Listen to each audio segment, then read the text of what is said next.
Hi everyone, গলা শুনে বুঝতেই পারছো জ্বরের মধ্যে ছুটতে হলো বাজারে, কারণ আমার মাতৃত্বে 3 বছর পূর্ণ হয়েছে আর পিছনে পা পড়লাম।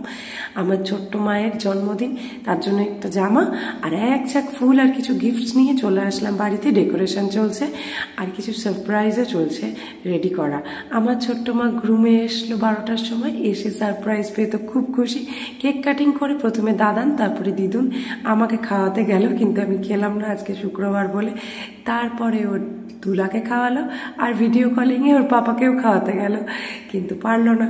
পাপা আসছে কালকে, ওর জন্য অনেক সারপ্রাইজ নিয়ে। আমার ছোট্ট মা আজকে খুব খুশি। তোমরা ওকে অনেক আশীর্বাদ করো, অনেক ভালোবাসা দিও, যেন ও সুস্থ থাকে, ভালো থাকে আর একজন ভালো মানুষ তৈরি হয়। কেকটাকে খিচুড়ি তৈরি করে এবার চলে আসলো গিফটের পর্ব। দুলা দিয়ে দিল প্রথম গিফট, তারপরে দাদান দিদুন, তারপরে মাম্মা আর পাপার তরফ থেকে অনেক গিফট পেয়ে গেল। এই পেয়ে আমার মা খুব খুশি, আর এই বিল্ডিং বিল্ডারটা দেখেও খুব খুশি হয়েছে। সবার ভালো লাগলে লাইক কমেন্ট শেয়ার করো আর সাবস্ক্রাইব করতে ভুলো না।